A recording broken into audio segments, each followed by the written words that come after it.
Welcome all of you to the Values Workshop today on peace. And before we begin, let's just spend a few minutes thinking about what peace exactly is. Reflect on this value, which actually is my original nature.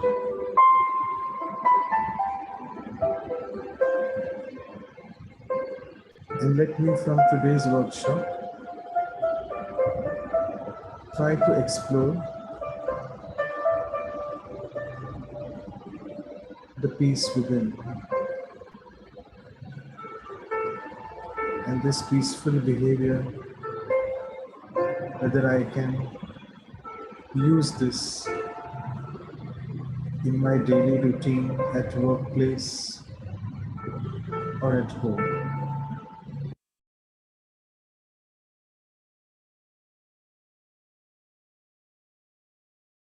Let's invoke the presence of the ocean of peace, the Supreme Being, for the workshop.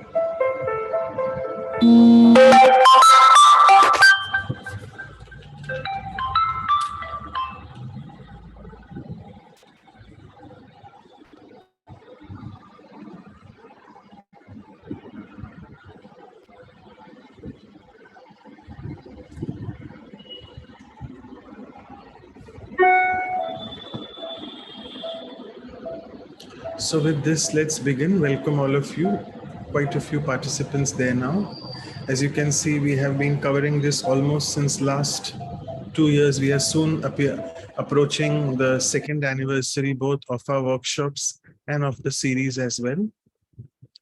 We had covered last time on resilience. Today it's peace. I'll stop sharing the screen and over to Anu sister.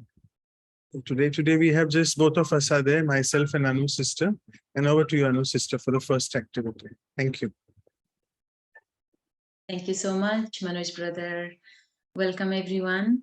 Let's explore into peace that we all love and want to experience every moment.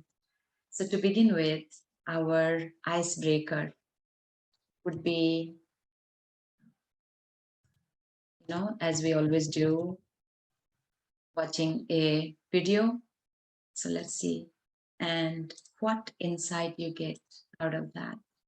It's simple as you can see that what is peace? We all know what is peace, right? So let's hear from these little children. What is peace for them?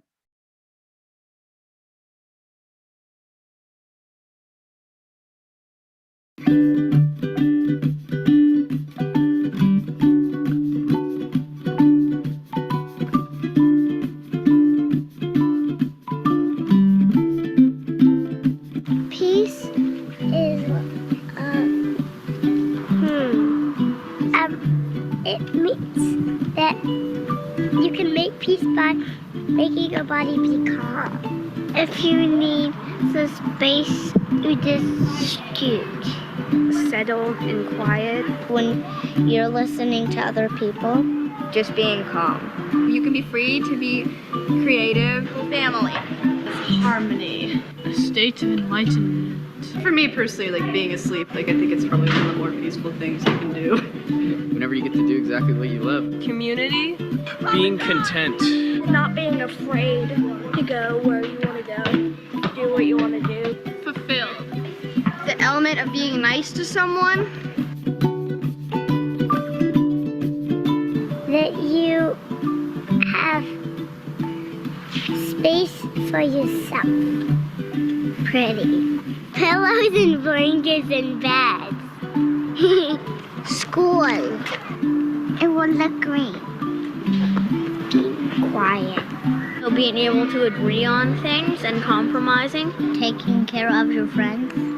Probably treating others the way that you would want to be treated. People playing.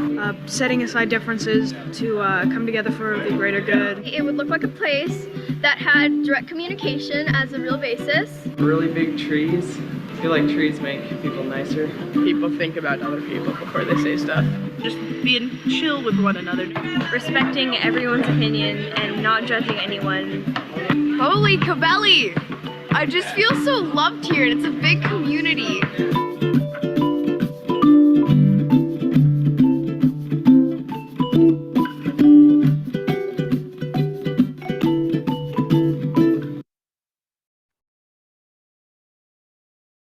So that was all innocent input about what is peace.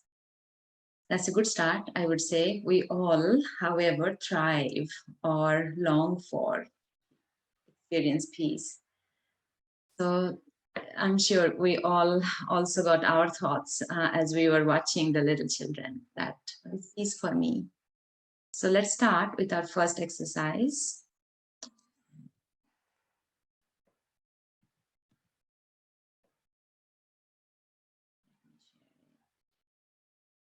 Oh, actually, before first exercise, yeah, any thoughts? Maybe we can take, I was forgetting, in the chat box, you can put, what is peace for you? Just we'll give it 2 minutes for that. And I can read if you can write it on the chat box. What is peace for you? That's the question. What insight you got from the video, or what is peace for you?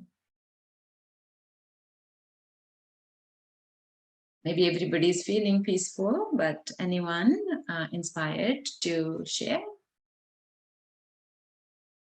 On the chat box, what is peace for you? Happy to see others happy, Vidhi. That is peace, right? It's an experience deep down, very calm. Shubhra says, for me, peace is having no guilt.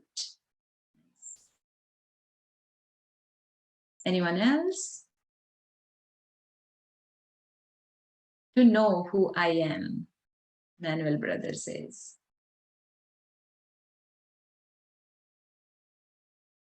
Peace is my original nature. Now we are waking up to peace, very peacefully. Vijay brother says, peace means clean intellect, pure mind, deity sanskars, and love for all with best wishes. Deity sanskar means very elevated, godly sanskars.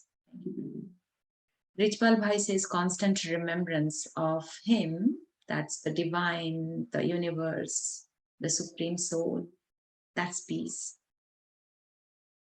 Rukmani says, peace is the sweet, beautiful, contented me.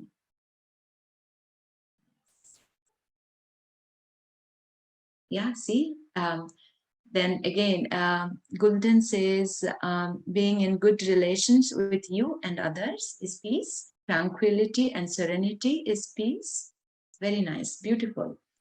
There is something in other language as well, so we'll get that. But okay, with that, we have some idea what is peace. Means what is that we will do that make us peaceful. Now let's start with our first exercise.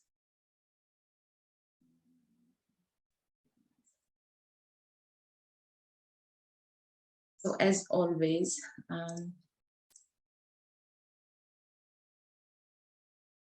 we have some sharing written by Brother Deepak, but we'll share that later. So let's start with our first exercise, and that is the power of peace. So as we heard or think, when we feel peaceful, we feel the most comfortable. So that is where comes the word power. Maybe it is, we feel powerful when we are at peace, when we are peaceless, stressed, or really, really angry, agitated. We don't feel we are empowered. So the question that we'll reflect on in this exercise is, reflect on an instance where you could maintain your peacefulness in a chaotic situation. We have many situations where we could hold ourselves in that peace.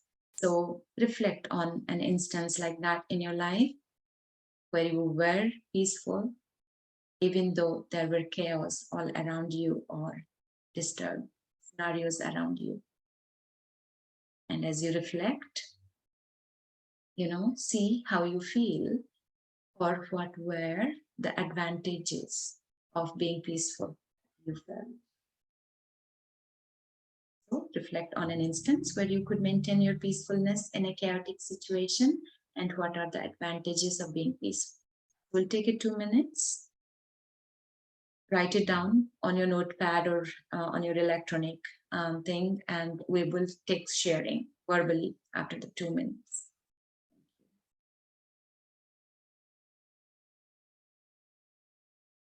We'll do it in silence today.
I hope you revisited that moment when you were peaceful, and no matter what's happening outside.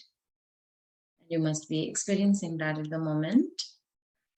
We would love to hear from you. How was it? What were the advantages you felt? How did it make you feel? So, would anyone like to share?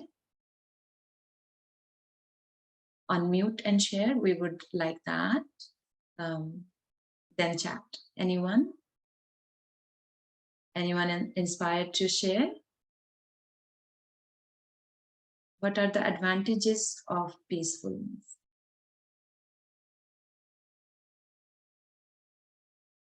So I see in the chart, to keep in balance the mind, intellect, and sanskars while in soul consciousness. So mind, intellect, and sanskars come into balance. So that is the advantages of being peaceful. Thank you. Okay, sorry about that. Yeah, I think people can't unmute themselves. So let's.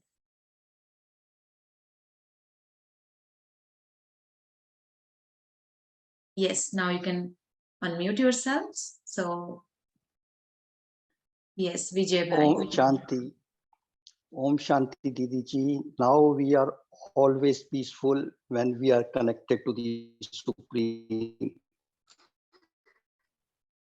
So the advantages of peace is that you make the environment, whosoever is making unpeace, you can reach to his heart by maintaining a deep silence inside you, which is a peace when connected to Supreme. And you will find what you want others to do, they will follow you without your saying. Peace is a power more powerful than science power, more powerful than governance power, more powerful than devotional power, because in real spiritual power, you are connected to accurate yad of Supreme. Om Shanti. Thank you. Beautiful. Yeah. Peace is the power. And when you are peaceful, you make the surrounding peaceful and make people peaceful and do whatever they do in peace. Yeah, so maintaining peace and spreading peace. Thank you, brother. Yeah, anyone else who is inspired to share their story? As we share, we inspire each other. So there are a few in the chat box, so let me take them. So Amarjit says, one of my relative is an impression that whatever he does always right and other people are wrong. Most of the times he is not right.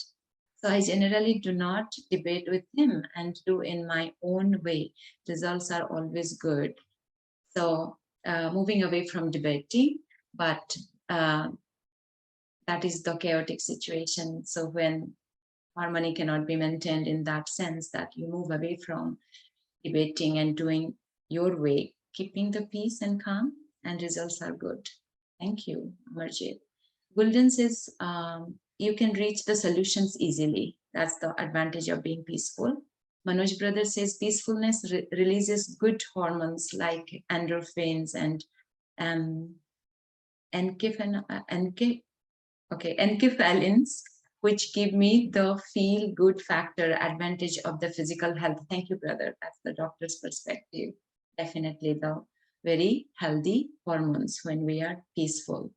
Priyanka says, advantage of peace, easy to go thoughtless and become calm. Easy to focus on real problems and find solutions. Again, we are saying find solutions. Mastery over the self, quality of my thoughts are more positive when I'm peaceful. Kathy says it helps you see things clearly and it is such a liberating and organic feeling. Yeah. Kathy, would you like to unmute and share? I don't know. I just thought of calling upon you. Anyone else? Certainly, Sister Anu. Yeah, I think, like I mentioned, there have been situations when I really go off track and the peacefulness just vanishes in me. But at least the times when I do have the strength and I have maintained that peace, I think it's never felt more natural. It's never really felt so organic. And as we keep talking about it in our Raj Yoga classes, that this is who we are. So yeah, I think that is one of the most liberating feelings. Very nice. We are peace. That is the most liberating thing. Thank you. Thank you, Dr. Kathy. Anju says it will enhance one's mental and physical power, right? Anyone else who has some insight? What is the advantage of being peaceful when we are peaceful? We would love to hear from you, anyone. Any of the new people, you can unmute and speak.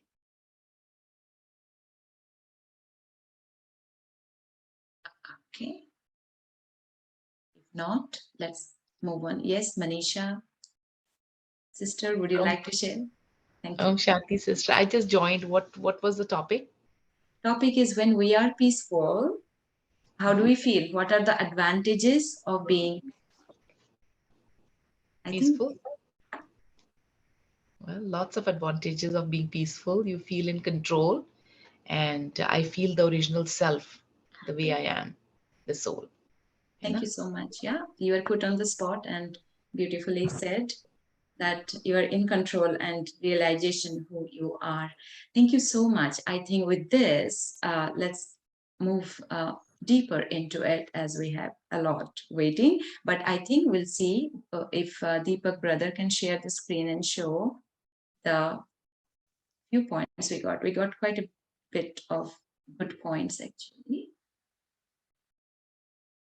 So peacefulness brings balance in mind, intellect, and sanskars, and soul consciousness. And we make surrounding peaceful when we are peaceful. That's the advantage.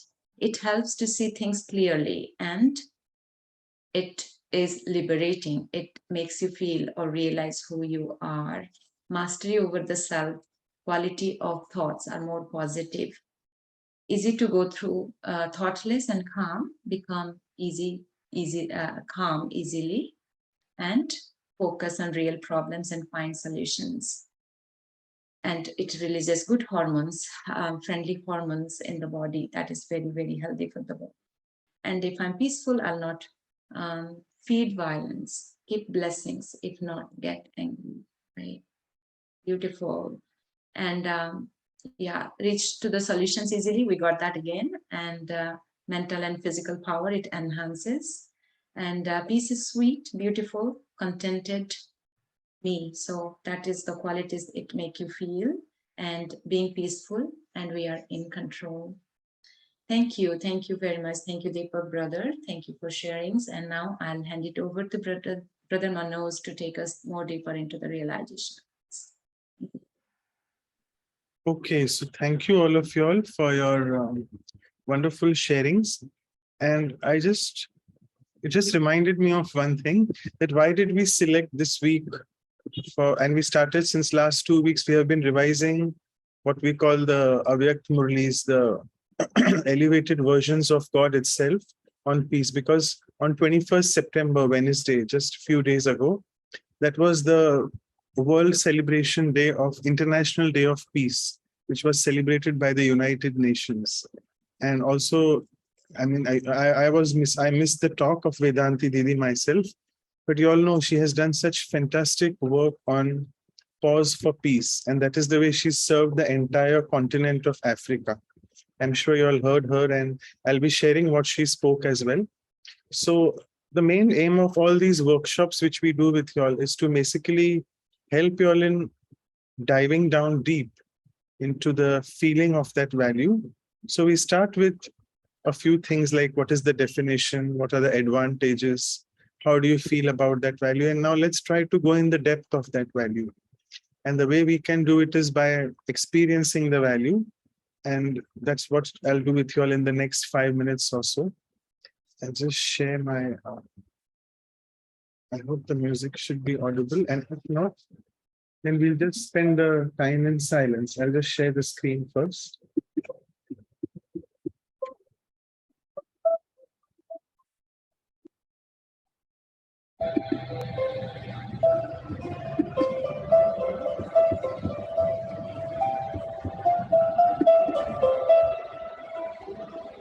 Yeah, so let's sit back and relax. As all of you all know, at Brahma Kumaris, we greet each other with the words of Om Shanti. We reduce the volume more, or let's do it inside.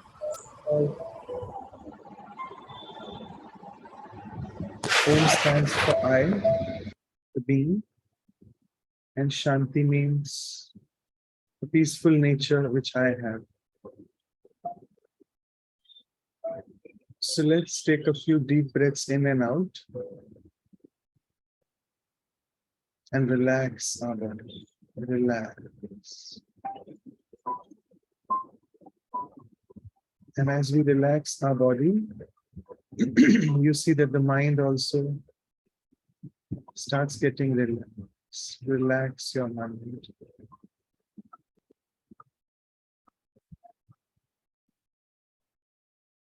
Now, in this relaxed state of mind,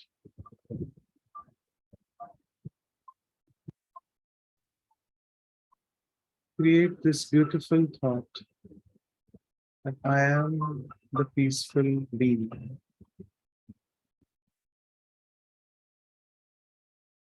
Peace is my original nature. And see how you feel. As if vibrations of peace have started radiating into the entire physical body of yours.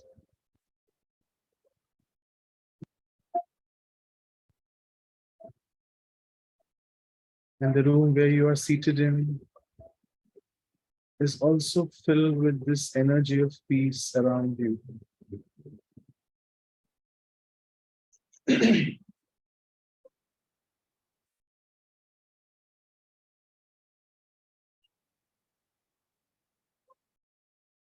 What a beautiful feeling to experience that my true nature, original nature, was peace, is peace, and will always be peace. But I seem to have forgotten that over a period of time.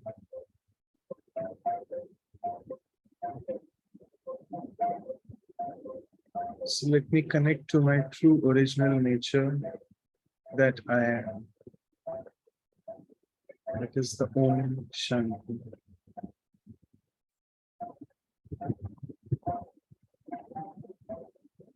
And let me step further. This experience. Let me connect myself to the ocean of peace. That's the supreme energy, the supreme divine being, whom in Hindi we say Shanti Ka Sagar, the ocean of peace.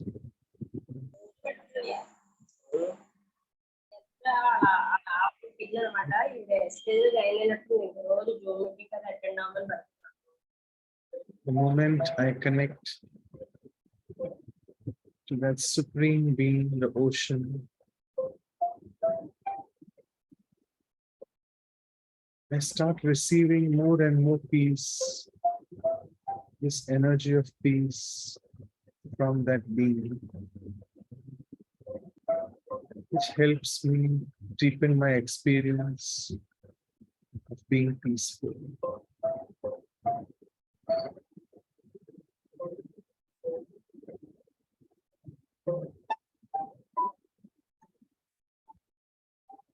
Experience the sweetness of the silence outside and inside as well.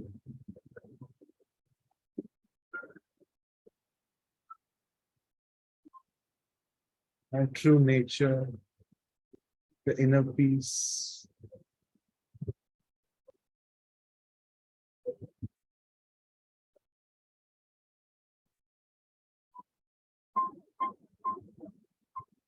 And this gives me the answer to the question of who am I? I am a peaceful being.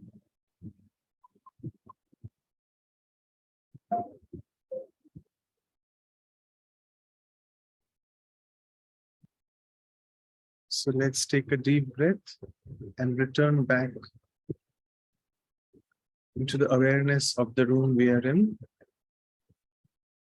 And as we move further, let's maintain this inner decorum of peace, which we have connected to, because the next activity is all about how do I manifest this peacefulness in my interactions, either at workplace or at home.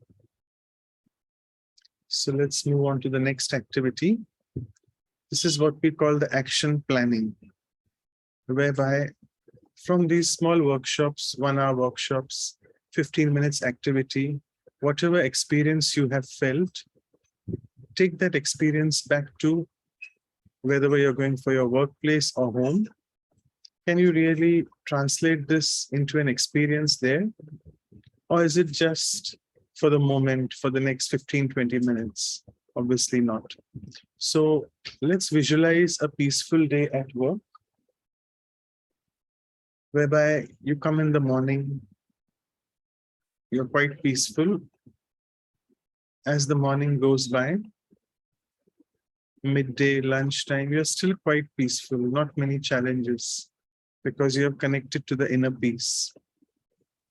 As the day ends, 5 p.m., you're still quite peaceful because you're connected to your inner peace. So visualize such a day. And more important, the next question, what changes will you make in your daily routine so as to implement or inculcate this peacefulness in your daily practice? So easier said than done, but let us try to reflect on these small changes which you want to do in your life, which you haven't done so far, but from now onwards you will do it so as to implement this peacefulness. let's spend a few minutes and reflect on this.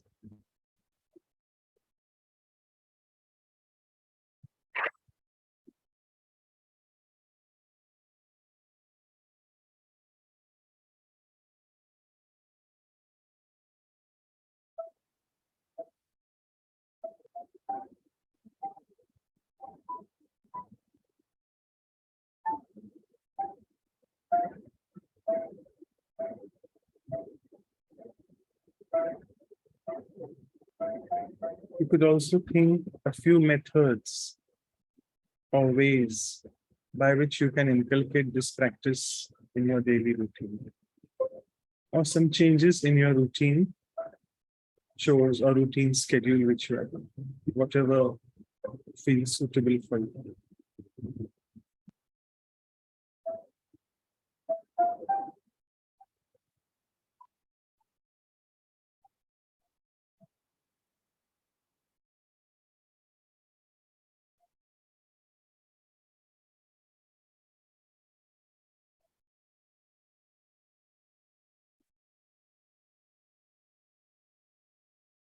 So I think I have reflected a bit on this. So you all can start sharing in the chat box and just stop sharing the screen.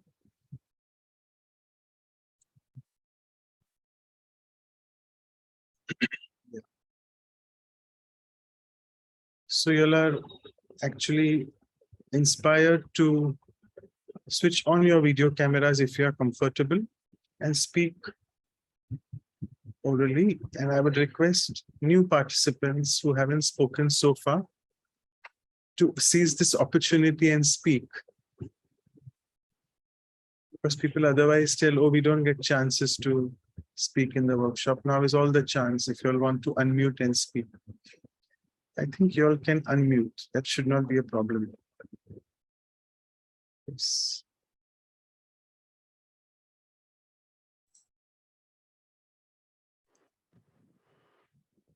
And you all can start sharing it in the chat box as well.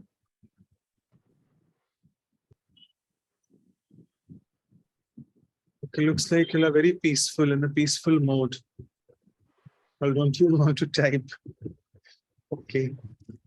So let me just accept that.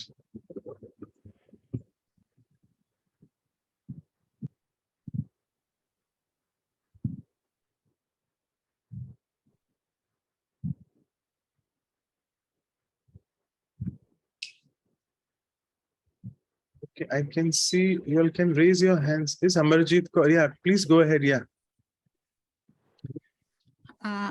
I feel that we should not suggest anyone if he does not want to take our views. And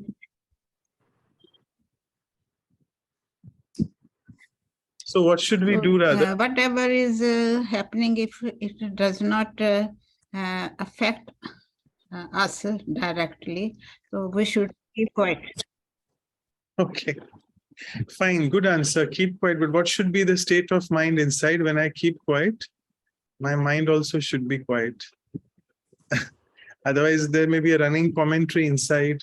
Oh, why this, why that? But fine, we can be quiet from inside as well. Thank you, sister. Now I can see many other answers. Brother Arun is saying, delegate. Fine. So you give the responsibility to someone and don't interfere with their roles.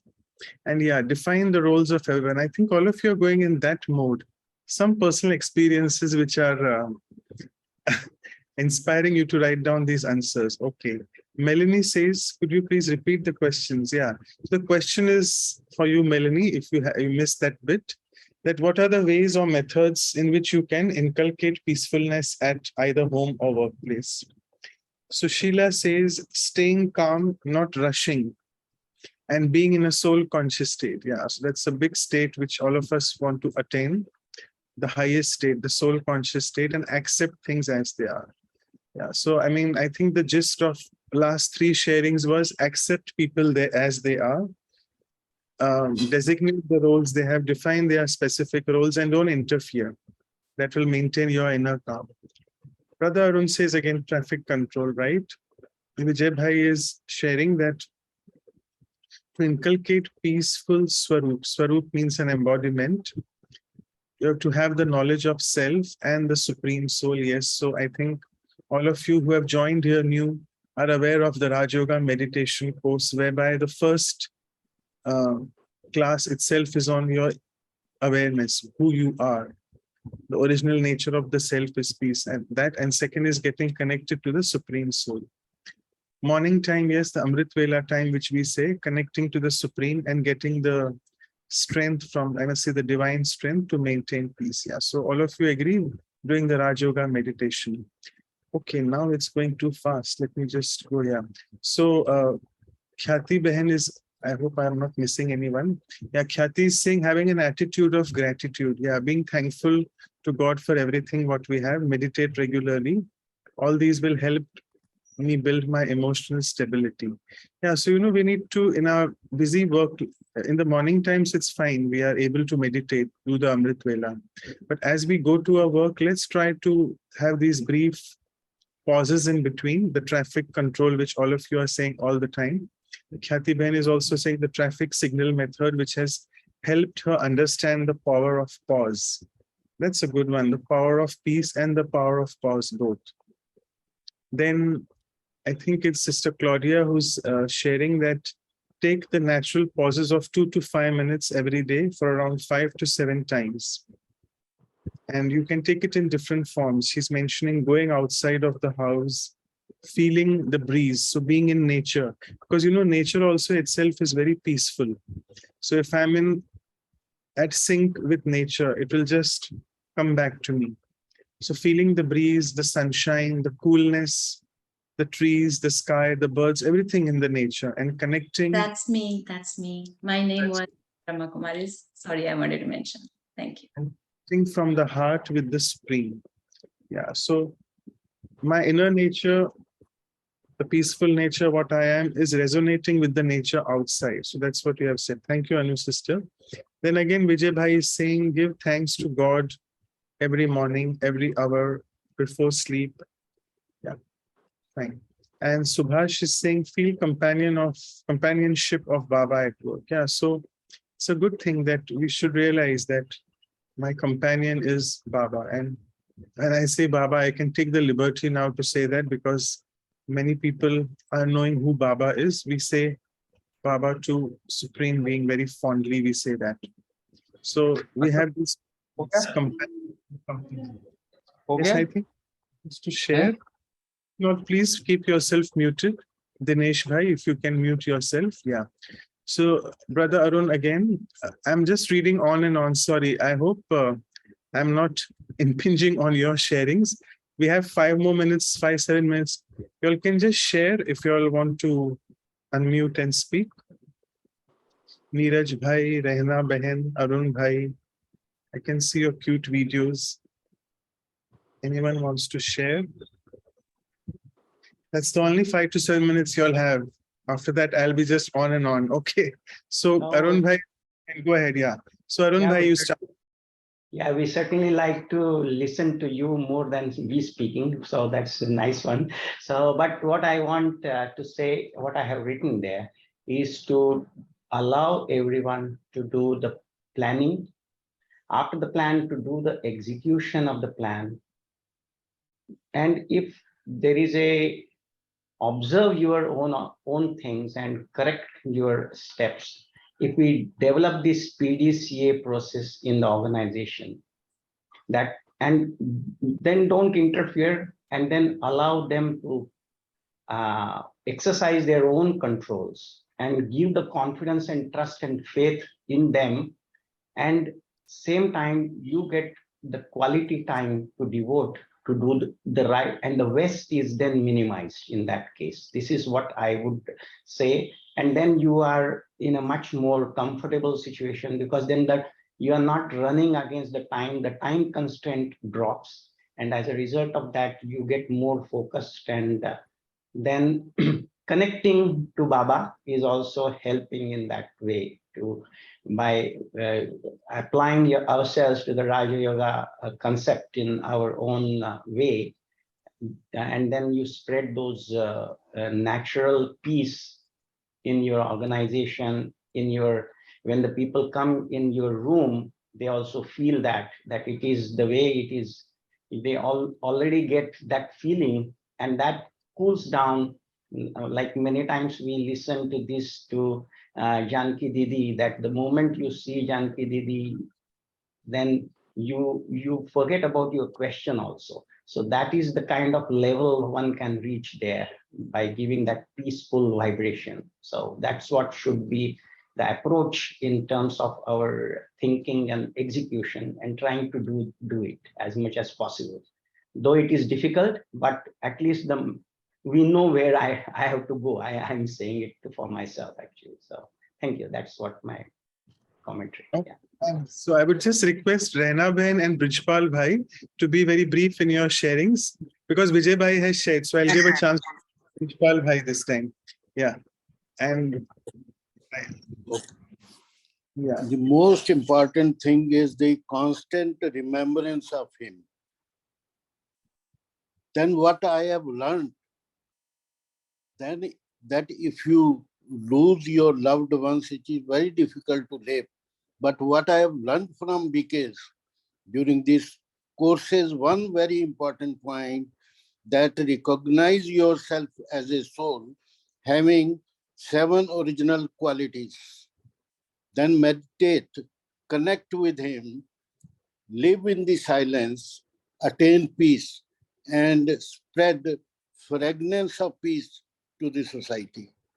You can live a life full of bliss, happiness, and all that. Thank you. Okay, so thank you, brother. And over to Rehna, sister, and finally Neeraj Bhai will have the closing comment. Over to you, Rehna Bhai. Yeah. Yeah, thank you, Manubhai. So my perspective is, see, when we are all alone and when we're sitting in meditation, and it's very easy to be peaceful. And the companionship of Baba as well. It is very easy when you're all alone. But when you come in interaction with people, that to a huge, crowd of people, which I had the experience in the past 1 month. And those brothers, they had, rightfully warned me that your real test starts now, that you are in a big organization now, and you will have a lot of challenges. So what my approach was to think that whatever people do, knowingly or unknowingly, to pull you down to a level which is in a state of peacelessness, just have the awareness and the remembrance that they are just playing a role. And it is not worth taking all those things very seriously. And you're also playing a role, and whatever role we are playing and the other person is playing, just enjoy it. Look at it as a cartoon show, and then give it to go. That's my experience. Wonderful. Thank you. And Neeraj Bhai, last 1 minute for you to share. Okay. You have to unmute. Yes. No, we can't. You have to unmute. Please, yeah. Yeah. Om Shanti, Manoj Bhai. When new people join us, so we should first avoid their mistakes. We should win their hearts, and we should not be judgmental. If they make the mistakes, we should not blame them upfront. Rather, we should minimize the gap between us. So when we will win the heart of the other people, so definitely the relationship will be strengthened. And now we can take the team ahead.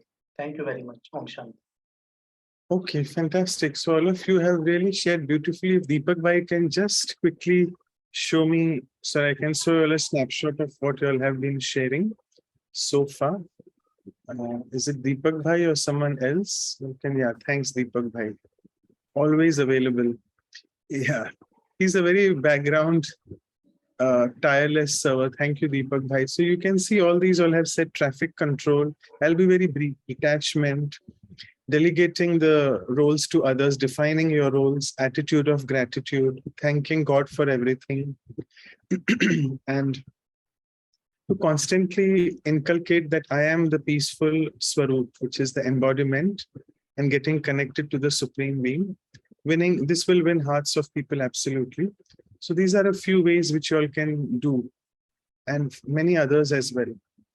check and change, which I'll also come to, which was Didi said, because as Rehna Ben was saying, that keep checking it all the time and then change it. If you're feeling disturbed, go back to your inner. So it's a constant practice. It's not a quick fix. You have to really keep working on that. Right. So, and apply a few powers. In the end, it's written that power to withdraw, power to pack up, and I think power of detachment as well, which we have to practice. And very important, the companionship and company of God. So let me just start sharing the screen myself now. And the next, I'll see how many minutes I have. But thank you for your sharings. It is good that we want you all to share more. So even if we exceed that time on sharings, it's perfectly fine. So, and I would recommend that you all can see the videos, the recorded videos, and also we will be sending you all the synopsis of everything, all this what we are discussing here. So let me just take you to what Vedanti Didi said.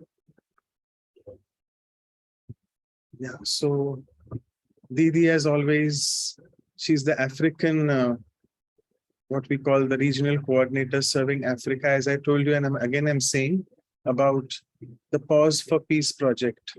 She was saying that if we give value to life, all the values in life will come and our life will be valuable.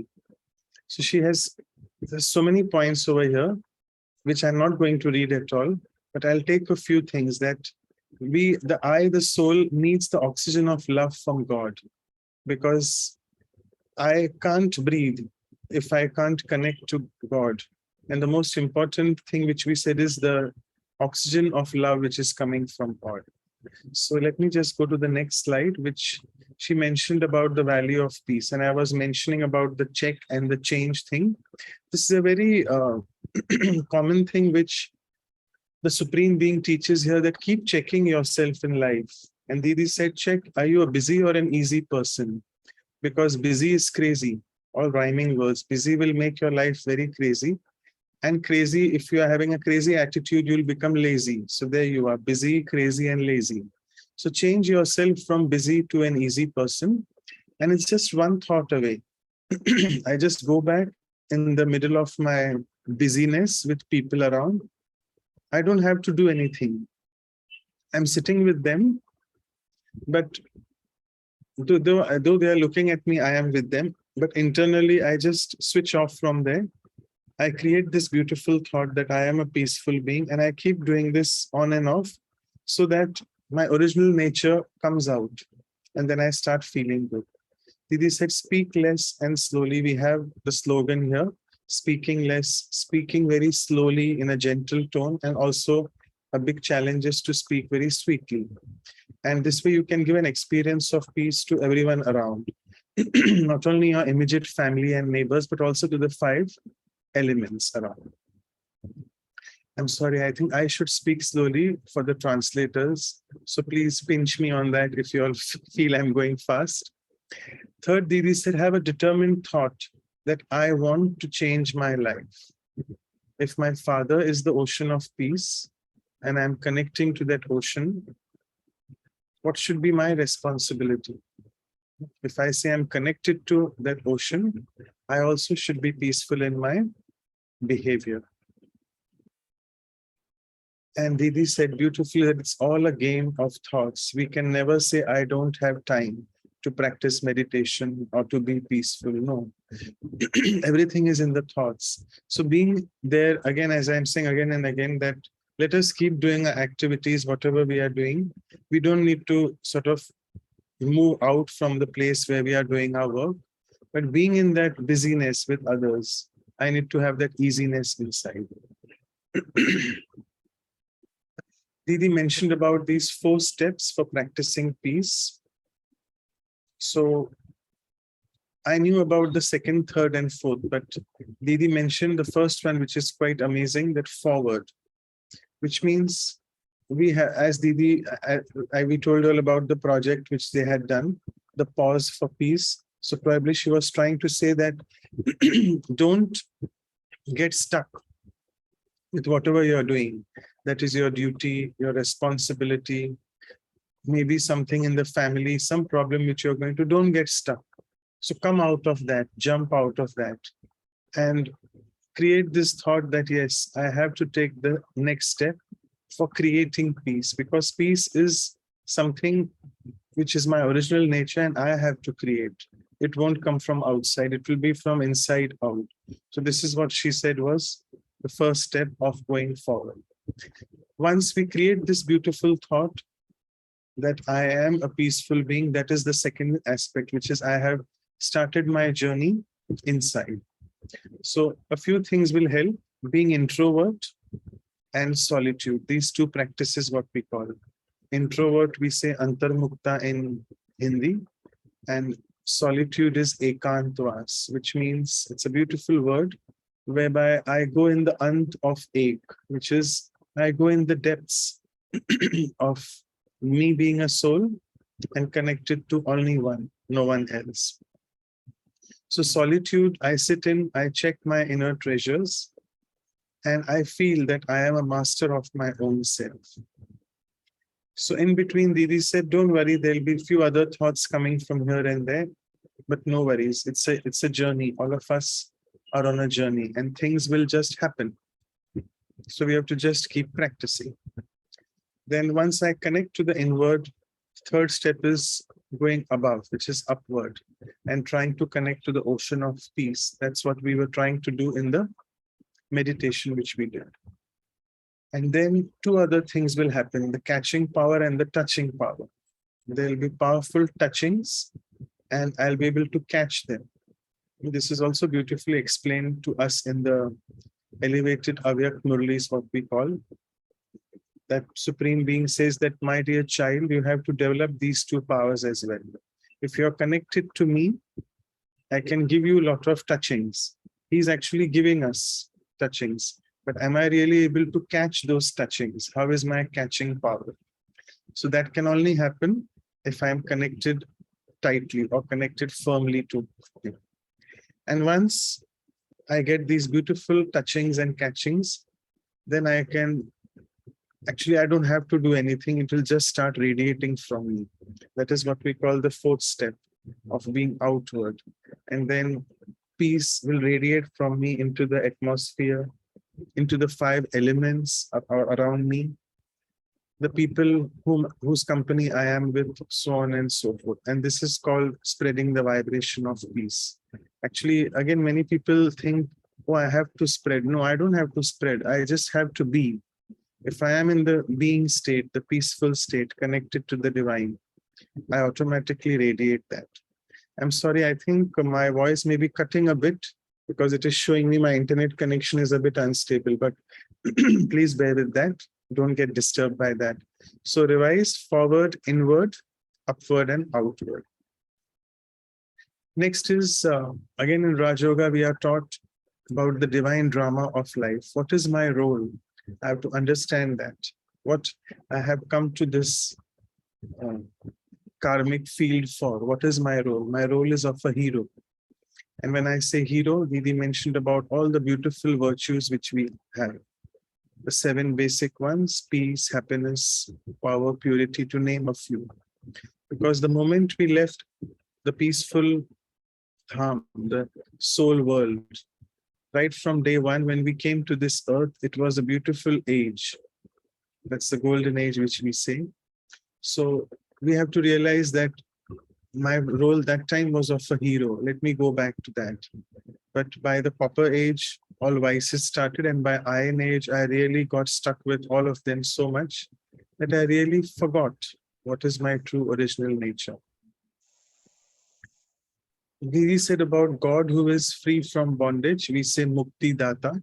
Bondage is free from bondage. And, we say as a very casual word, no strings attached, right? So God teaches us that you shouldn't be having any strings attached to anyone.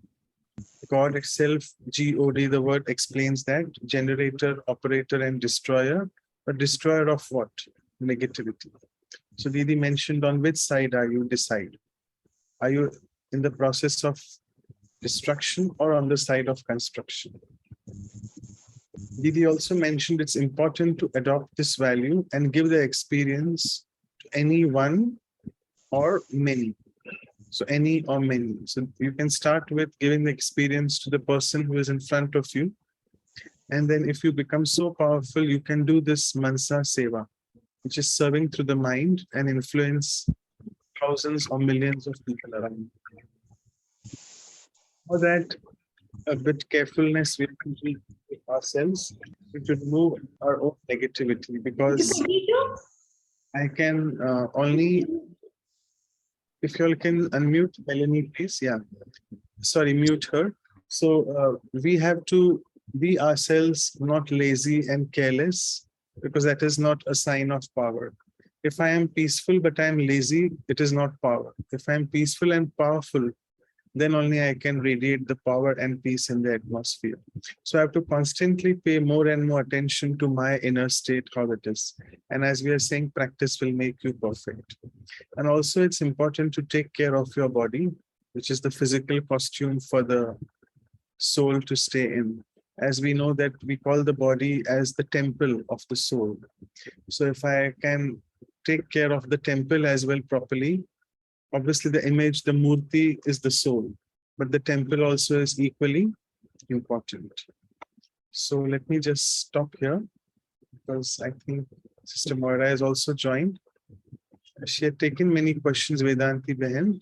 So I'll just stop sharing here. And so we have with us, if Anu sister, you can just highlight Sister Moira, and I'll stop sharing my screen. Yeah, so after appreciation, now Sister Moira was with us for the appreciation. It's been a long, long time. We have missed your presence. And for some reason, I don't know, I can't see where that is. I'm using a new system, so please bear with me. I'll do one thing. Right. So actually, Sister Moira has been with the Brahma Kumaris for many, many years now. And she's been serving the Latin America part, the Argentina part, since almost 40, 45 years, if I'm not mistaken. And she was a surgical nurse by profession. And today, so I'll just speak a few words in the form of a poem, first on her, and then on the value of peace. So today we have with us Sister Moira, who by profession was a surgical nurse, who has an immense wealth of eternal knowledge in her spiritual purse. Her insights help us liberate free from the clutches of Ravan's curse, who has actually insinuated incognito in our lives, Ravan, and has made things worse. So let's try to write down the new story of our life with her elevated verse, VERSE, so that we convert ourselves into being immortal beings from a mortal hearse. I'm sure you know hearse is a dead person. So let's go from there, from being mortal to immortal. And a few lines on the virtue of peace. Peace is the soul's original language of inner silence, which teaches us Raj Yoga in just one sentence. That helps us, all of us, to achieve the beneficence. Misery and sorrow are on the verge of disappearance, because life exudes the fragrance of Om Shanti as an effervescence and teaches us how to perform acts of benevolence. So with these few words, thank you so much for joining, and the stage is all yours. Over to you. Thank you.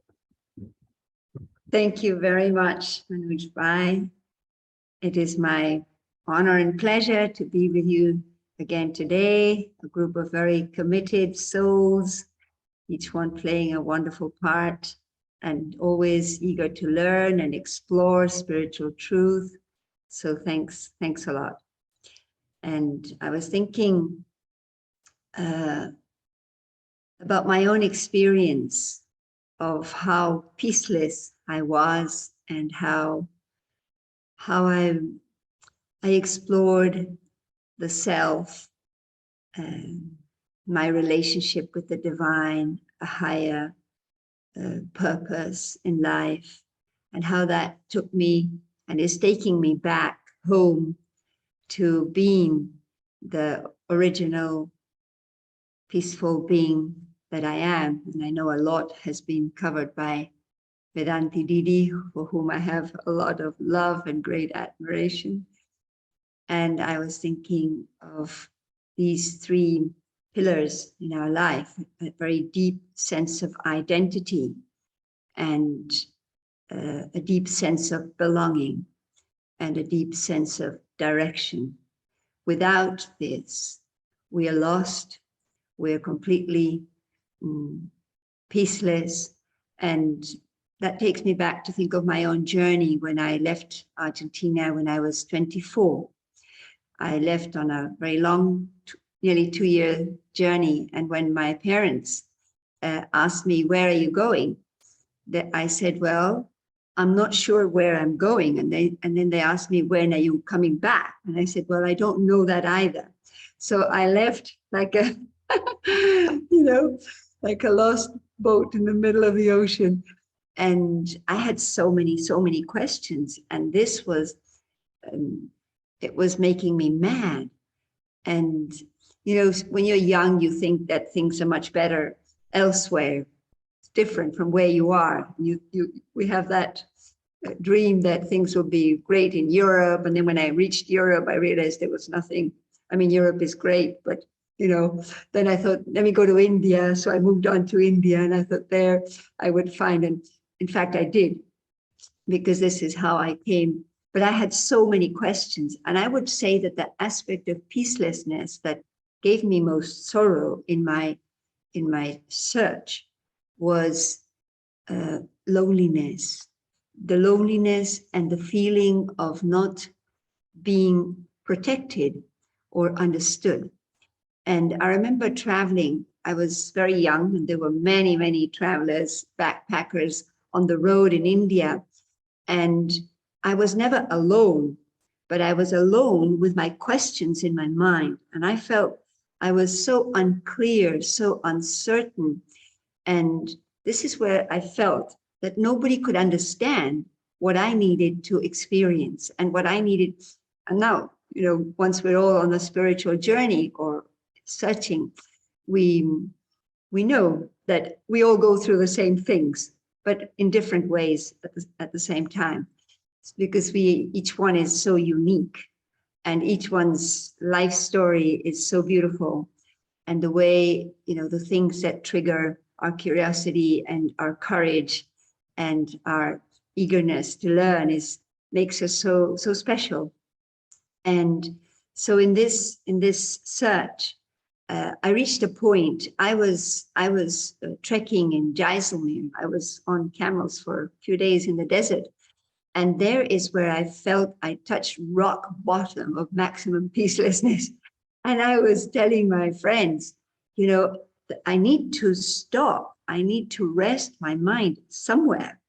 And this is when I came back from, and they said, what I told them is, I can hear so much noise. And we were in the desert in Jaisalmer.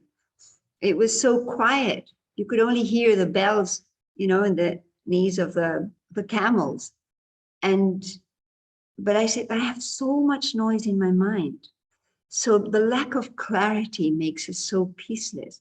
And the fact that I had no sense of direction, I felt I'm very young. I had the conviction I could do literally anything. Anything I wanted was possible. I was pretty clear on that, but I didn't want anything. So that made, not having any clarity about where it is that I'm going, who I am, and this loneliness made I was feeling like in hell. And I told my friends, I need to stop, because now even traveling has no meaning for me. And this is when I stopped in Jodhpur, and I asked someone, where can I rest my mind? And then they told me, well, you could go to Mount Abu. And I thought, okay. And Mount Abu meant coming back, because I was on my way to Nepal. I was going to trek in the Himalayas. And this is how I reached Mount Abu. And I met the Brahma Kumaris at the Dilwara temple. And I asked them, who are you? And they were all young people. They were all in saris like me right now. And I thought, but there was something about them that I thought, I don't want to become an Indian. But my questions were so profound. And they were all in saris, but I had the feeling that the sari was just in the body. They were not trying to become someone they were not. Because sari is not really our dress in the West. And I had seen so much on the road. And I said, I don't want to buy a story that will break at the airport on my return to Argentina, which is the other end of the world. Literally, we are opposite. You know, we're the ones who are furthermost from India. And yet I feel I'm a Bharatwasi soul and I belong to India, and India is just a thought away from me. And I come back every year. But at that moment, someone said, we're young people who practice meditation. I said, well, I'm sure meditation is going to help me, you know, cool down this mess in my mind. And so she said something that I thought was very important. She said, what we do is free of charge. And the fact that I had this conviction that truth is available to all with no distinction. Everybody has a right to understand and experience truth. And so that, you know, there was no price tag to what I could receive, to what I could be learning. So I went with some friends, and the moment I stepped into our headquarters in Mount Abu, specifically a hall called Om Shanti Bhavan, I felt I was in a safe place. And I felt that something kind of released, you know? And then they were explaining many things about the philosophy of the Brahma Kumaris and Raj Yoga, but I was not listening to them so much. I was really struck by the face of the founder of the Brahma Kumaris, Brahma. I felt that I knew him, and I felt that in every picture he was present, and I thought there was something about coming back home that made my heart feel so good. And then they said, well, we can teach you meditation. And so I was with another traveler, and I said, well, I want to teach it for myself. I don't want to share. And they said, that's okay, you can have one. And so we each had their teacher. And when the first lesson, I was introduced to such a high sense of identity, understanding the true self as a soul, was such a splash in my mind. And it made me feel that this was it. This was going to be my journey. And I felt that I started the adventure of knowing myself. And nothing could bring so much interest and all my attention than to know myself. I didn't really know at that point what that would entitle, because it would mean that I would have to learn what I truly am and also what I am not. That which I was so proud of, that which I had held on to as an acquired identity, as someone, you know, coming from Argentina, from a very good family, and all these things that seem to create the sense of who I am, and the guarantees and things that you hold on to when the identity comes from something acquired. But this coming back home to the understanding that I am an eternal being, then all this that is happening around me right now is just temporary. So it became so fascinating. And a sense of belonging awoke when someone asked me, have you met Baba, as we call him in the Brahma Kumaris, referring to God? And because my search was, I wanted to understand the meaning of life. I wanted to understand what love is. So this emptiness, this loneliness that made me so peaceless was so strong. And when I walked into this home, it was a family, it was a place of a family, a global family. It meant so much to me. I felt I was being born into a family of very unique individuals, but I felt a warmth that was touching my heart. And when I was asked, have you met God? I said, well, I don't know when you say God, what you really mean by him. I was brought up as a Christian, and I believed in God, and I loved the spirit of Christianity as a religion very much focused on service. So that made a lot of sense to me. But when I was, asked, have you met God? I said, well, I don't really know how to meet him. And so when I was, giving my further steps into this practice of becoming the observer and becoming detached from my body and understanding that I am the spiritual being, I felt a presence that was caressing my heart. And I could say that at that point, it's as if God won my heart secretly. He was not an intrusive. He emerged as a presence, as an energy. And as I learned further about his divine nature, his power, his role as the father, as the mother, it brought me back home to connect with my rights. And one thing that we strongly believe in Brahma Kumaris, which I love, is that we are heir children to God. That brings us back home to the understanding that anything and everything we want and we feel we need already belongs to us. It is a right. Because of who we are, every single soul is a child of the Supreme. And when we observe and we understand that, yes, I am soul and he is the Supreme, the source of peace, the source of love, my parent, my divine father, and my mother, then what I felt the safety, I felt the courage, and I instantly surrendered. I remember Daddy Janki, a very, very senior,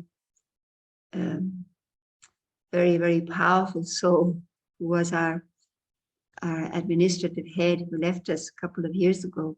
But Daddy Janki became someone so important in my life. I remember she asked me, what are you going to do with your life now? And I looked into her eyes and I said to myself, I can trust her purity. I didn't call it purity because I didn't know about it at that time, but I looked at her and I said, this little lady, she was minute and I'm very tall. I thought she could be my mother. And she was sitting on a rattan chair with her feet on another rattan chair. And she said to me, tell me your whole story. And she said she wanted to know about my parents, my background, my everything. And I just opened my heart. I was safe. It was so true. Everything was so true. And this is what made me feel everything is okay. When we think of peace, what does peace feel like? It is my experience of truth and the clarity that was coming into my awareness just from experience and beginning to understand. And Daddy said, what are you going to do with yourself now? And I said, you will laugh if I tell you what I said to her. I said, Daddy, I will do what you tell me. And I realized, and then she said, okay, Daddy, I told her I was on a world tour. I was on a very long journey. And Daddy said, okay, I'll make a plan for you. But she said, I'll let you know. And the days went by. They invited me to stay in Pandap Bhavan the headquarters, the heart of the Brahma Kumaris, where a very powerful seed of peace, of power, of truth is planted, which was where Brahma Baba, our founding father, started this amazing organization for the world. And so they invited me to stay there, and somehow I just felt I was completely, sorry, that was not for me. I was completely taken, by the feeling of belonging. And so I felt this is my place, this is my family. And I seemed to walk from one place to the other, and I seemed to kind of recognize, that I was in a place where I have been before. And another aspect that I think is so connected with our experience of peace is about our understanding of time. And this, understanding that we are not only a spiritual being, but an eternal being, it is so profound. One of the sisters was giving me a class, and she said, she stood me in front of a huge wall, and there was a huge painting, and she told me, this is the cycle of time. And she said, this is divided into eras. And she said, she said, this is the golden age, the silver age, the copper age, the iron age, which for Indians, you're so familiar with. But she said, time repeats identically. And that blew my mind. And I said, hold on, do you mean to say that I have been here before? Have I been here before? And she said, yes. And I said, do you mean to say that I will always come back here? And she said, yes. And after that, it's as if, wow, there's nothing else I needed to know. She could have told me anything, and I would have just bought it, because somehow I touched base with I, the soul, the eternal being. And what is eternal about us is that we are peace. We don't need peace. We do need it as an experience, because we lose contact with who we are. But when we touch base with who I truly am, and this fact that we are eternal, so that is something that I am and I will always be. And so you would say, well, if I'm a peaceful soul, then why do I get angry? Then why do I get upset? Why do I move into conflictive interactions? And the reason is because we forgot who we are. And so this spiritual awakening made alive these pillars that would allow me to sail across my life, all these years, for 36 years of, and something that I would have to learn so much of and continue to learn, and will have to learn until the end. And that is who I am. And this understanding of God being my father, as Vedanti Ben was saying, he's the parent. So I am an heir to his power, but I am an heir to something which today would be so significant to our peace, which is protection. We are heirs to God's protection. And we have a legitimate right. We are his children. So what does he need to protect us from? And, I've just moved into a beautiful retreat place that we have just bought. Oh, it's been, I would say, God's gift to all of us, his children here in Argentina, a little baby retreat place, but in a beautiful area. So you would think, okay, we need to be protected. Everybody asked me, what's security like around here? And so you think, okay, security. And of course, we have to install the cameras, and we've got to put an alarm, and these regular things we will do. But what do we really need protection from? And then we also have a WhatsApp group with all the neighbors. And so the neighbors, we're all connected. So in a way, we protect each other and we care for each other. And it's very interesting because things like, I've lost my dog could come across. And so people are wondering where their dog is. And so, but we're thinking of God's protection. So he wouldn't protect us exactly from mundane things. He would protect us from our ego.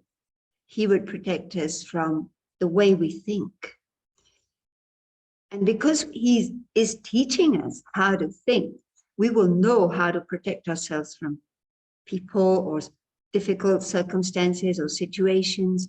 But there's, as much as I have a right as a child, let's say, to protection, I also have a responsibility, because I couldn't have access to his protection if I don't remember him, if I don't spend time with him, if I don't connect with him. So being with God and talking to God and listening to God is what gives us the guarantee that it doesn't matter what tests we will have to go through, and we're all going through complexity, uncertainty. The world is crumbling in many ways. I can't tell you, here in Argentina, you will be shocked to hear that our inflation is 100% yearly. 100%. I'll tell you one thing to the extreme.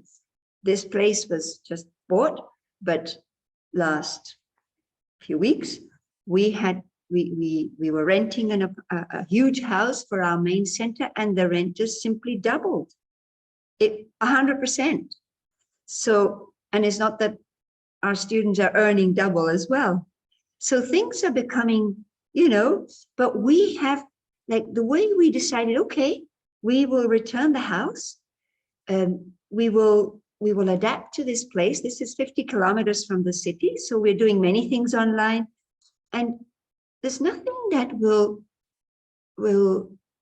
in a way deprive us of what we need and the care and the love and the protection from our parent. It doesn't matter what circumstances we have to sail as an individual, as a family, as a spiritual family.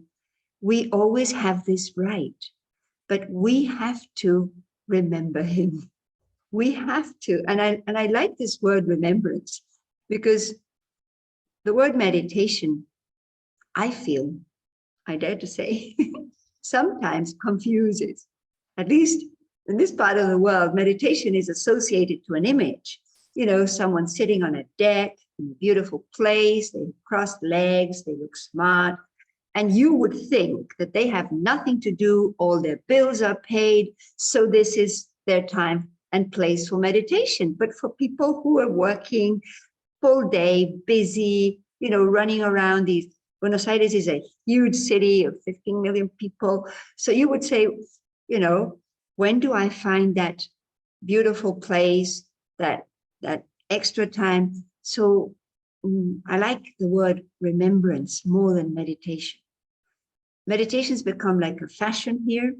And so people think that meditation will just make me a better person and it will make me more relaxed.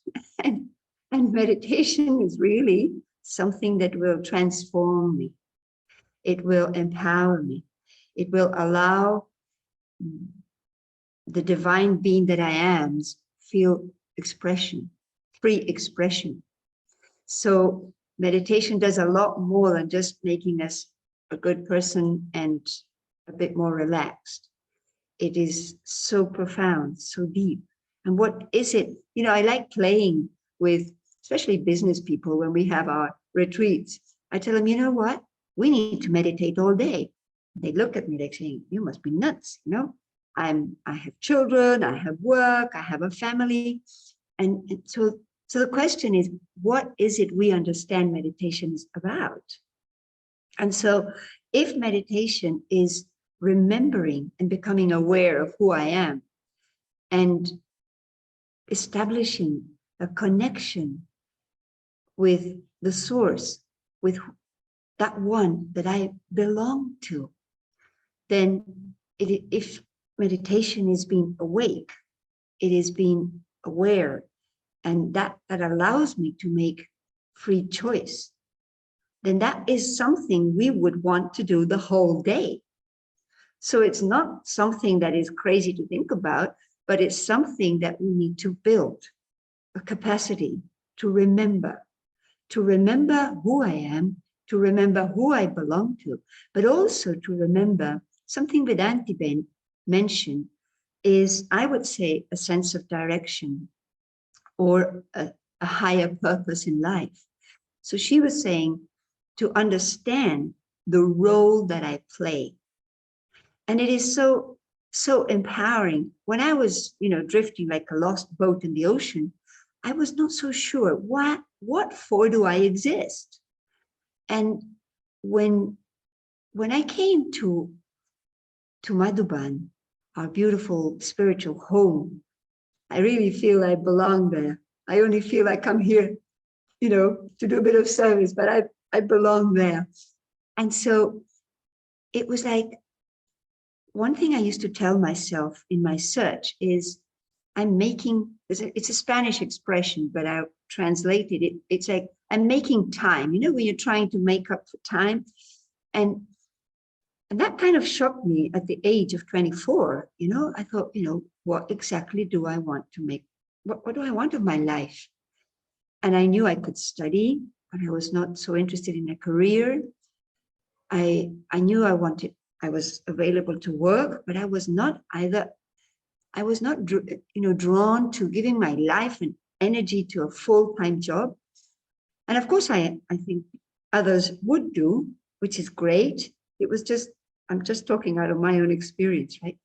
But I felt that I wanted to do something that would make me feel fulfilled with my own existence.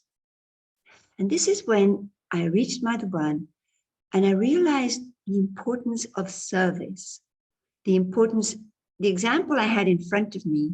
It was the Brahma Kumari's 50th anniversary. And there must have been like 50 daddies. Daddies are very, very senior teachers. And they were like pearls in front of me, such beautiful beings. And I remember I was so inspired by them. And so I thought, I want to be like them. And I may tell you, I'm so far from being like any of them, but I just felt that I loved their peaceful being. They were so happy with the lives that they were living. And this is what awoke in me, a life full of meaning. And I realized that I would never be happy, even peaceful, if I was not doing for others as well. So I realized that as much as we do for ourselves, that itself is the gift that we can offer those who live with us, those who work with us, those in society, and here, and even the world. And this took, when I think of the repercussion of what each one of us is and what we can do today in the world, takes us right into our power of thought and the power that, the power of silence. I realized the daddies, when I looked into their eyes, they were in such deep silence, but silence not being emptiness, silence being the clarity of truth and the place from where our purest thoughts are created, from where our pure feelings emerge. And when we think of service, a life full of meaning, when you hear the news and you hear things happening around the world, you could feel like frustrated that you can't do much about that. But when we look at the power that lies within the self, the power of thought and a clean mind and a pure heart, then the impact that the silence that we accumulate in the form of good thoughts and good feelings, it travels it is unlimited. It not only changes my life, but it will touch the life of others in such a significant way. One thing that I observed in Daddy Janki especially, she was like not only a mother, but a mentor in my life, is how much she played with the real power of thought and how much she understood and shared with us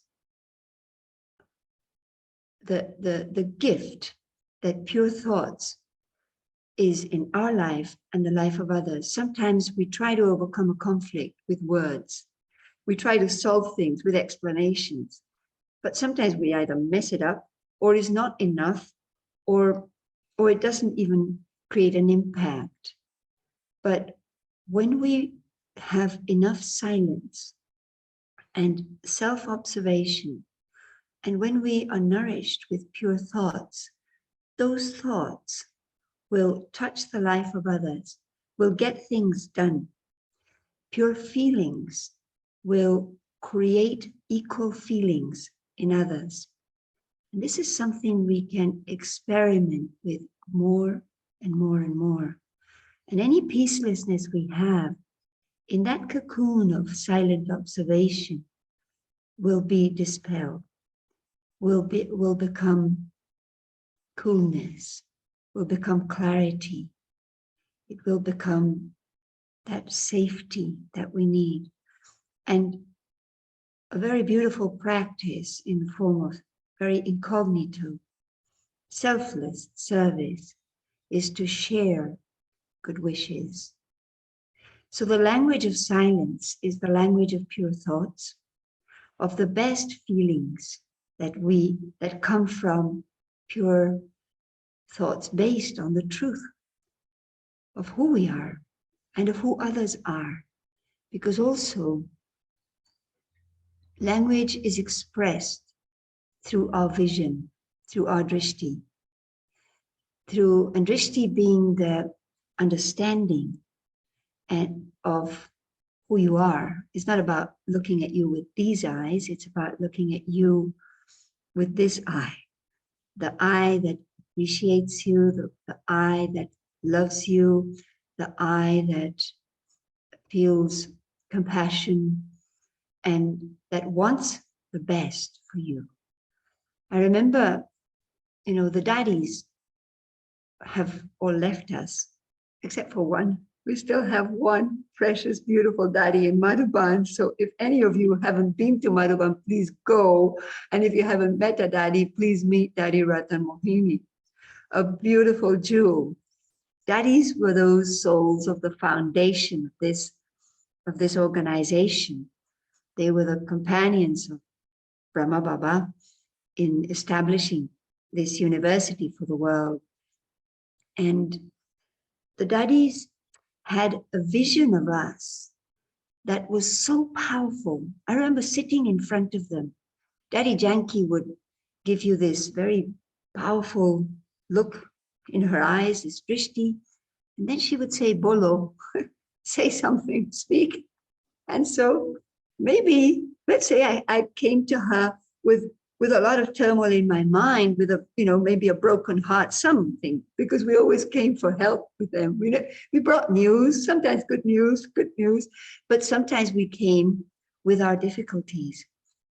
And when we sat in front of her, or any of the daddies, the way they looked at us, it's as if sometimes when daddy said, Bolo, I had literally little or nothing to say anymore, because somehow that vision of herself being the embodiment of peace, the embodiment of love, the embodiment of truth, in a way awoke that in me. And that vision, that purity in the vision would take me to that place of who I am, different from how I found myself at that point. And that was so empowering. That was so dear to all of us. And they did also listen to us.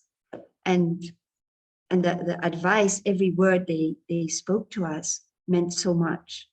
It was transforming, but it was coming from a very pure heart that wanted my progress, that wanted me to overcome, that wanted me, but because it had that impact in me, because they were practicing that for themselves. They were drawing that power from God, and they were using it in a way that made them those real diamonds that we in the Brahma Kumaris cherish so much. And it's interesting, you know, because although the daddies have left us, in a way, they're still with us. Their pure form, their vibrations are still, you know, encouraging us. Like, in a way, it's an angelic company that we have. And if we remember them, if we remember the time shared with them, we will feel their presence. So I think this is something that we can all also cultivate in ourselves. Nothing would make us feel so proud of ourselves if we are able to, you know, stand up on our own, I would say, wings to fly or feet to walk, when we transform negative habits, negative feelings, a negative vision, when we overcome conflict, and then we feel good. We feel that, you know, we can trust good thoughts, good feelings that create good interactions. And we can see how much we're growing spiritually is reflected in my relationships. It's the mirror of my level of purity, of my sincerity, in the way we relate to each other, in the power of intention and authenticity of whatever I do, and how that impacts people and the atmosphere around.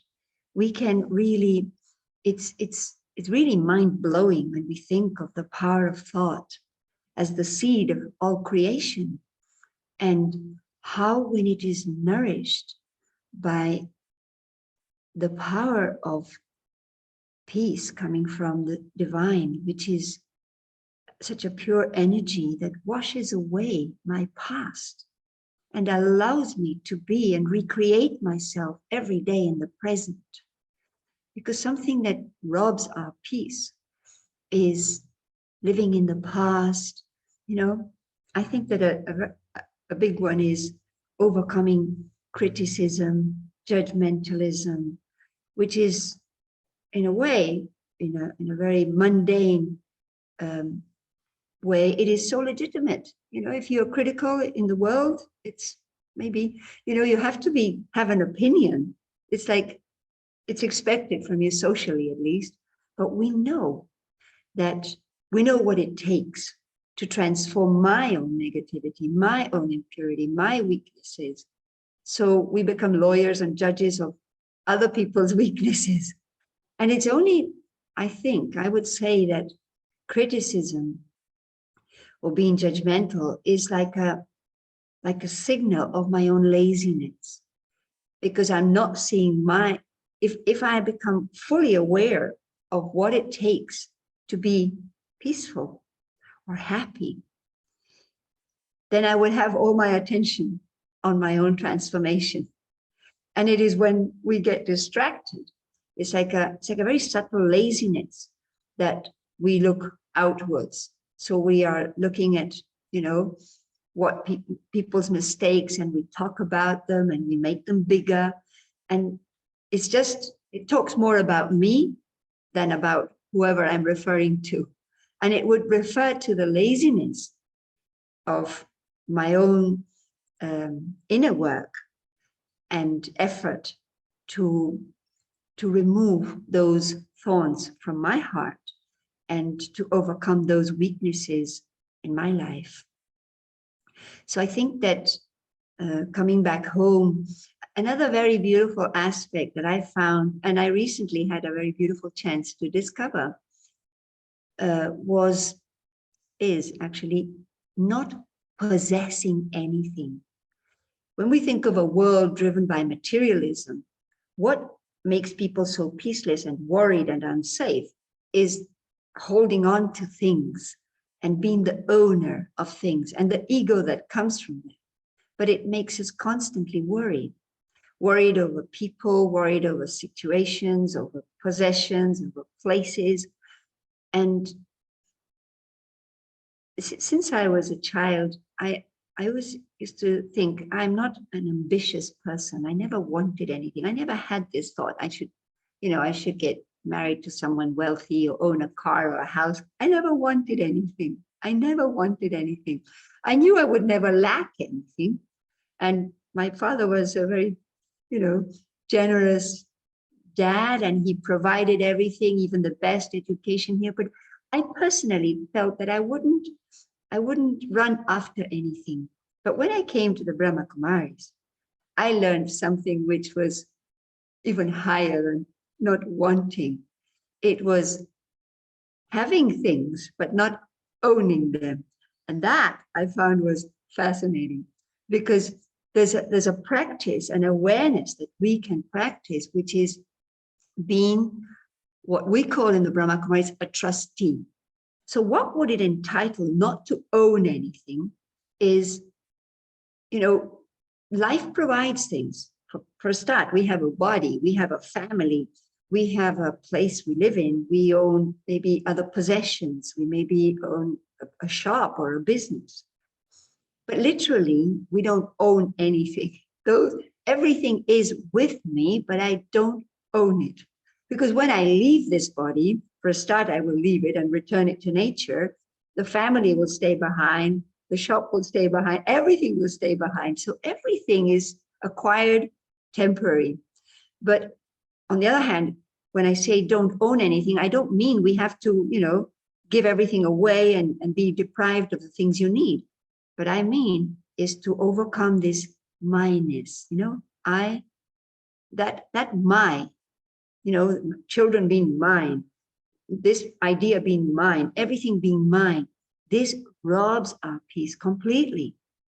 Because it makes us someone who is possessive and selfish, and then we will try to be convincing and imposing and bossy and very insecure. And the example I hold in my heart is the example of Brahma Baba, a millionaire of his time, someone who was so highly respected by society at his time in Hyderabad when he started. And he was living a life of luxury with a beautiful family. But when he awoke spiritually as what he would further know as God's instrument through whom he would teach Raj Yoga and divine revelation teachings. At that time, his home was it was open to the community, people coming to visit his gurus, and him offering the highest hospitality as a Hindu of those days. But when he awakens spiritually, he discovers the real wealth, the real abundance of life, which came from understanding that he was an embodiment of peace, an embodiment of love, a light, a living energy. And the experience of his awakening made him realize what would be the purpose and meaning of his life, not only to serve God, but to serve humanity in a completely selfless way. And that would mean that he would surrender everything he had. And that, in fact, became the seed money of the foundation of this huge organization that has reached even my country, which is very far. And his being wealthy would no longer depend on matter. It would not be defined by money. It would not be defined by possessions. And so he very humbly offered everything he had in the hands of those days, young women. young yogis who would use that to serve humanity. And of course, Brahma Baba is one.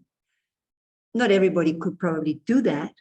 We probably have to run our business to sustain the family and pay for education, expensive universities and schools and whatever. But we could be like him in the sense of not owning.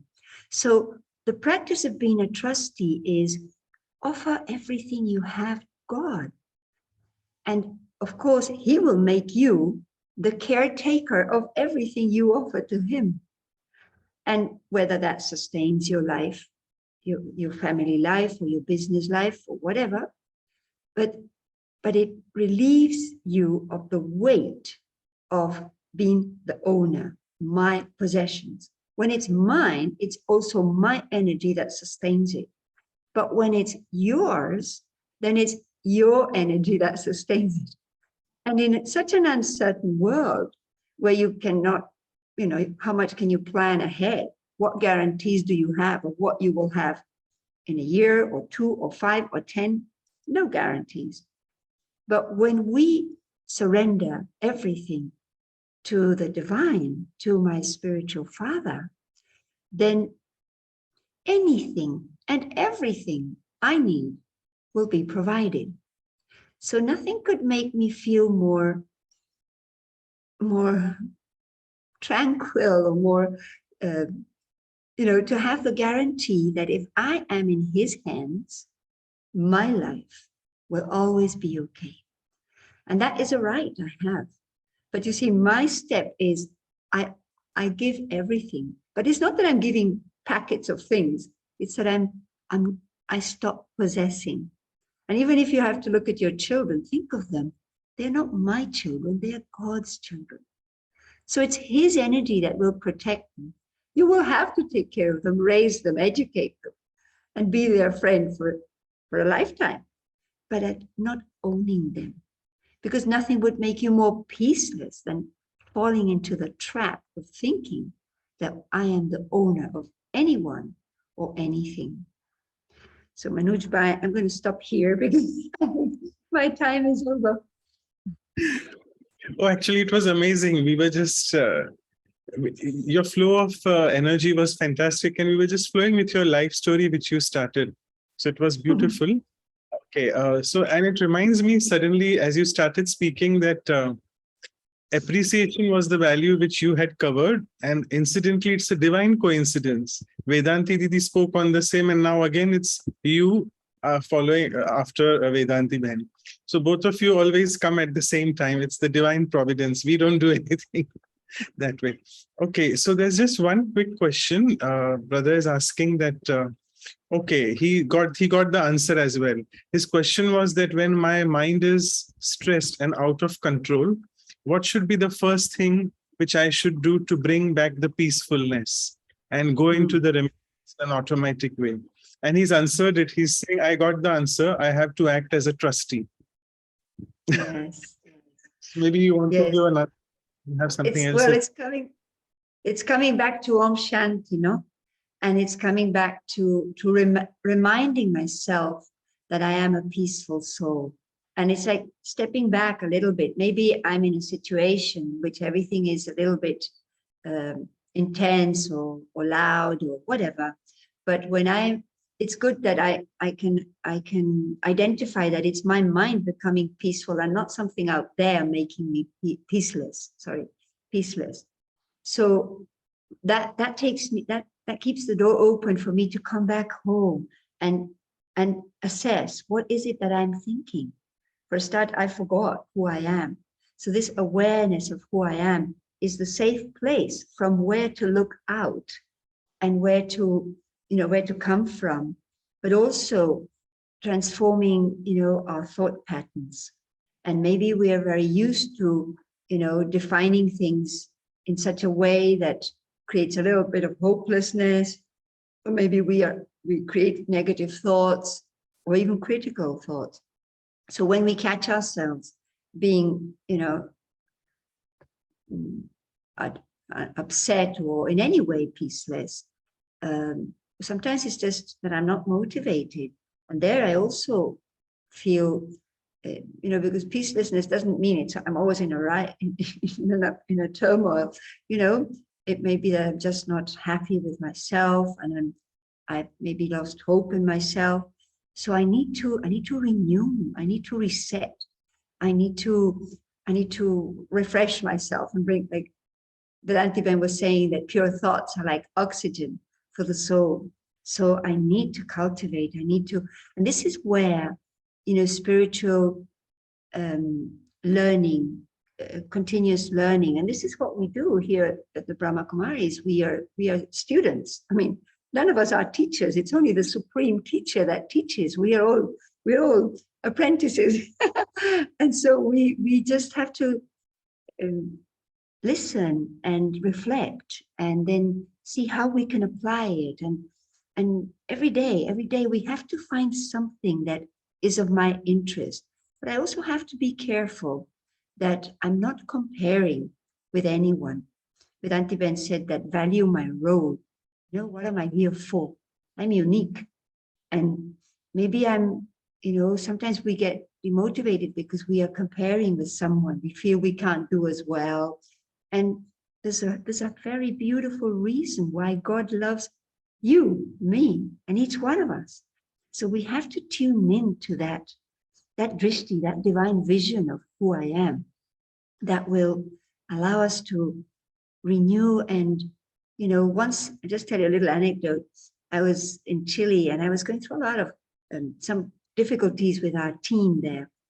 And I was being very, very criticized. I was very bossy, let me tell you. And so people were kind of fed up with me. And I sat in class, and I sat on the floor. We had no chairs. We just had cushions on the floor. And I sat there and I was looking at this picture. We use this point of light, like the one I have here. And I sat there and I said to God, if I am of any use to you and anyone, please show me. And I was filled. I was in such a bad state of being that I couldn't see anything good, because everything that was said of me, I took it apart. And of course, there was also the return of my negative actions as well. And so I sat there and I was so filled with it was like a light of my true worth, my dignity. I felt as if something inside me was growing, an energy was growing like this. I felt I was going to explode.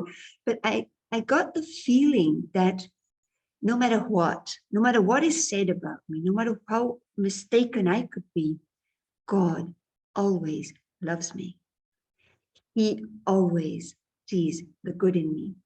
And the more I look into his eyes, the more I'm able to refresh myself and remind myself. So, thank you. So, good expression that we should be an apprentice always, not the teachers. Thank you. So, with this, I would request Sister Claudia to please propose the official vote of thanks. Yeah, over to you. Yeah. Oh, Shanti, good morning. It's so nice to have you with us. I just came from Brazil and I was close to you. Now I'm farther again up north. So, but it was very nice to see your life story, like Manoj Bhai said. But there was 2 points that's really I like it today when you were talking about saying that lack of clarity brings us peacelessness. So when we are in peacelessness, we have to go and check what is not clear in my life. And also, I quite like when you said when we judge someone, is a laziness. I never thought about this, a laziness. Yeah, laziness to check my own self and see my inner world. Just I like this. So when I check, and then I see my inner world, and I reform my weakness, and then I stop judging others. It's quite, I really like that point you are talking to us today about. So thank you very much for being with us. I hope you come back again sometime in the future, And thank you for, I am sure I'm thank you in the name of everyone who are here today, all the team, all this, and everyone who is here with us. Thank you. Thank you, Claudia. So lovely to see you too. Thank you. Thank you, both of you. And I'll just quickly share the screen and do the announcements. So all of you are aware that the month is ending and we have our silence retreat. For some reason, we are doing it in the next month. And I hope the screen is visible. If not, please let me know. Yeah, here it is. So as you know, the month of October is very dear for our values team because we complete 2 years in the next month. So everything is 222 for y'all in the next month. I'll announce that shortly. So let's start with the next weekend, Saturday, 1st October, with the last power, which was remaining power to cooperate. So we are having it on the 1st October with our sister Suman all the way joining from Gyan Sarovar. Followed by that, continuing the journey of values talks. The next is regard on the way. And it is Sister Maureen from Melbourne, Australia. And 2nd October, a very important date for us in India, Mahatma Gandhi's birthday. Learning how to give regard to others. Sister Maureen shall share on that. And after that, the workshop will be with Brother David Goodman, who's a dentist by profession and joining all the way from Scotland. He serves in Scotland as an instrument there. That is this next Saturday after that. And this is our elegant calendar, always as designed by Sister Posha. So I can just tell you here, if you can look at 16th and 30th, that is our 2 silence retreats, because it's 2 years we are completing. So we are giving you as a bonus, silence retreat on peace and on surrender. Then we have our 2nd birthday of Values for Life series on 22nd and the 2nd birthday of the Values workshop on 29th. We'll have our senior BKs with Brother Eric in conversation, Asha Didi and Brother Charlie for the Values series, and Sister Jenna and Sister Aruna again in conversation with Brother Eric. We'll be sending you this in the email as well. And before I forget, that please, participants who are new this time and who want to be a part of these workshops and talks, please share your emails and WhatsApp numbers to us, particularly to Sister Vidhi or Sister Anu, or to everyone on the chat, so that we can send you all the materials later as well. And with this, I'll just stop sharing the screen. And the last announcement would be, these are our websites, the Values for Life series and Vancouver. These are the emails. And you can find out all the episodes and even the workshops on these following links. So I'll just stop sharing. We are already a bit late, but we would like to first go in meditation as well with Sister Moira. And also, if Anu sister wants to take a photograph, we'll do it first so that we go in the meditative mode now. Sure. Let's take the picture. We love this part. Everyone who is here today, you can switch on the videos. And it will be a pleasure to have our photo with Sister Moira. Deeply experiencing our peace. Okay, everyone ready? And I got that. Thank you, Manoj brother, and thank you, Sister Moira. Manoj brother, I just like one thing that just to remind about the 5th anniversary with Mohini Didi. When you share that part, I'd like to call attention for that one. Oh, yes. Thank you for reminding. I don't know how it slipped.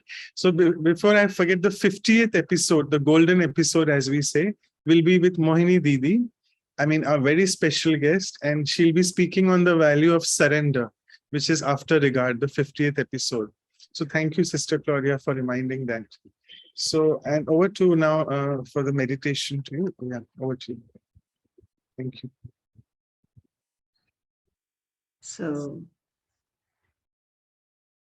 So let's take a deep breath and all our attention inward into this sacred space behind our eyes, where I, the living being of light. I am radiating this beautiful energy of peace.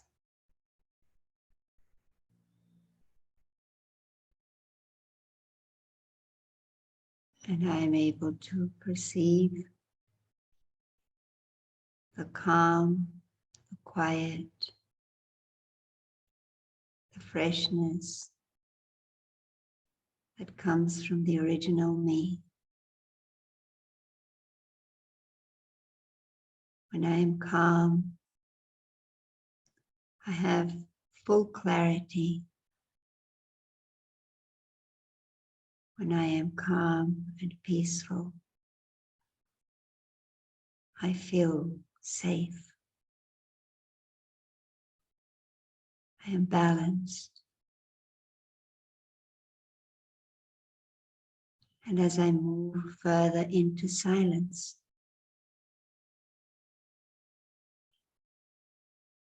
into that realm of total peace, the home of all souls, I am just a being of light, just pure light in the vastness of the home, in the presence of the ocean of peace, the source, the supreme. And I am open to the pure vibrations of God the Supreme, my Father. His rays of peace embrace me. They fill every corner of the soul. And I merge in the deep feeling of being at one in peace with the Supreme.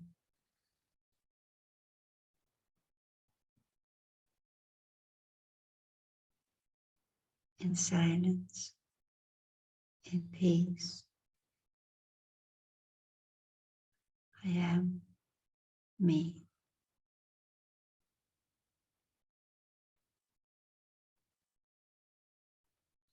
In the highest company of God.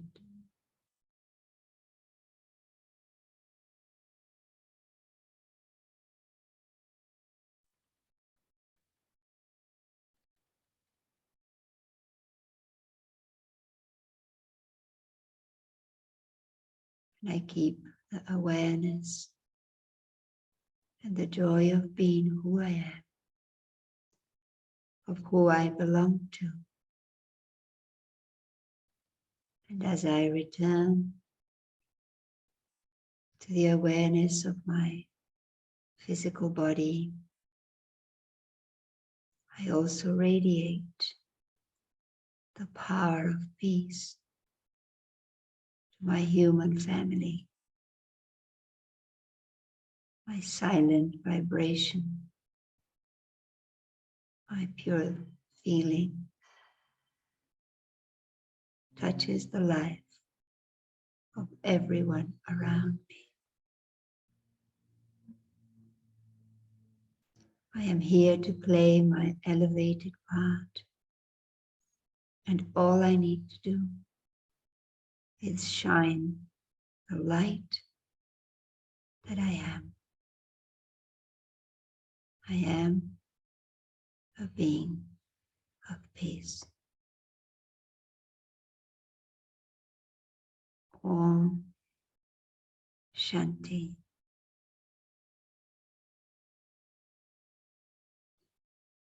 So thank you once again, Sister Moira, for the beautiful experience. See you soon. Thank you very much. Thank you all and have a wonderful night, I think, there. Om Shanti. Thank you.